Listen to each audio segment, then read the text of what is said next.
देखिए, आदत बार बार लौट कर क्यों आती है? जो लौट करके आए उसी का नाम तो आदत है। जैसे दूसरे शब्दों में लत कहते हैं।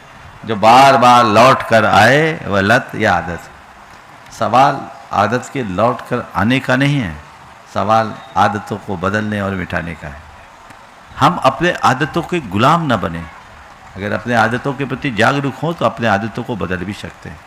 सवाल है अपनी बुरी आदतों में परिवर्तन का। हम कैसे बदलें? 4 सूत्र देता हूँ अपने आदतों को बदलने का। सबसे पहले अपने मन में दृढ़ संकल्प लीजिए कि मुझे अपनी इस आदत को बदलना है। वो संकल्प आपके अंदर का मजबूत होना चाहिए। जैसे किसी व्यक्ति को अपशब्द बोलने की आदत है।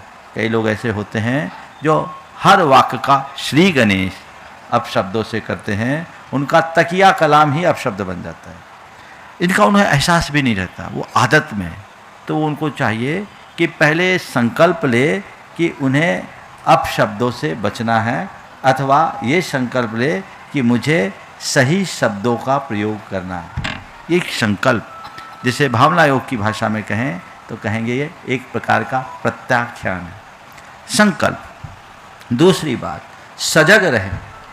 सजग रहें अर्थात जब भी आपको लगे कि आप अपने पुराने आदत के शिकार हो गए तो आप अपने अंदर सजगता रखते हुए अपनी निंदा गरहा कीजिए कि नहीं, मैं गलत ट्रैक पे आ गया, अब मुझे वापस सही रास्ते पे आना है। ये सजगता जो एक प्रकार का प्रतिक्रमण है, जो आपके अंतःकरण की शुद्धि कराएगा और वो आपको बचाएगा। तीसरी बात, आप रोज रोज अपने आप को एक सुझाव दीजिए जो एक प्रकार का अफर्मेशन है। मुझे ये करना है, मुझे ये करना है, मुझे ये करना है, मुझे अपशब्दों से बचना है, मुझे सही बोलना है, मुझे सही बोलना है, मुझे सही बोलना है, मुझे अपशब्दों से बचना है, मुझे अपशब्दों से बचना है। ये बात बार बार बार बार दोहराइए। और चौथी बात, नियमित अपने आप को दंडित कीजिए। जब भी आपको लगे, एक संकल्प ले लो कि मेरे मुख से अपशब्द निकलेगा, तो जितनी बार अपशब्द निकलेगा उतनी बार मंदिर में गुल्लक में 100 रुपया की पेनल्टी डालूंगा। 1 हफ्ते करके देख लो, कोई पनिशमेंट। 100 रुपया की पेनल्टी गुल्लक में डालो, कोई कहीं भी डालो, ये आपको उसके प्रति सजग बनाएगा। ये जीवन में बहुत बड़ा परिवर्तन लाते हैं। इसका अपना साइंस है। भावना योग कहता है जो चीज़ें हम सोचते हैं, जो चीज़ें बार बार दोहराते हैं, उससे हमारे फ्री फ्रंटल कॉर्टेक्स में, माइंड में एक नया न्यूरल पाथवे बनता है, उससे न्यूरोप्लास्टिसिटी बढ़ती है, तो वो हमारे माइंड में सोचने का तरीका ही बदल देता है और चीज़ें ऐसी बदलती है कि पूरा जीवन बदल जाए। आदत ऐसे नहीं बदलेगी, बदलना पड़ेगा। उसके लिए आपको ठानना पड़ेगा।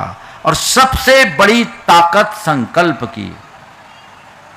संकल्प में बहुत बड़ी शक्ति है और ये संकल्प आंतरिक होना चाहिए। एक सज्जन जो चेन स्मोकर थे, पूरा परिवार चाहता था कि इनकी धूम्रपान की आदत खत्म हो। 1-2 बार मैंने भी समझाया, आदमी को समझ में नहीं आया। लेकिन एक बार परिवार सही तो आया और परिवार के लोगों ने बड़े खुशी से कहा, महाराज जी इनकी सिगरेट छूट गई। मुझे बहुत अच्छा लगा, आश्चर्य भी हुआ। बोले कैसे छूट गई? बोले महाराज सर्दी के दिनों में हमारी 2.5 साल की भतीजी थी, मैंने सिगरेट पी के उसकी अद्धी फेंकी। सिगरेट पी के उसकी अद्धी फेंकी, वो भतीजी उठा के उसको मुंह में लगा ली। मुझे घोर आत्मक ग्लानि हुई और मुझे लगा मैं खुद तो बर्बाद हो रहा हूँ, पीढ़ियों को बर्बाद कर रहा हूँ, धिक्कार है इसको। महाराज उसके बाद फिर मैंने हाथ नहीं लगाया। अंदर की जागरूकता जीवन में आश्चर्यजनक परिवर्तन लाती है। तो वो जागरूकता अपने भीतर घटित करने का प्रयत्न करना चाहिए। अगर ऐसा हमने अपने भीतर जगा लिया तो जीवन में बहुत बड़ा बदलाव घटित हो सकता है।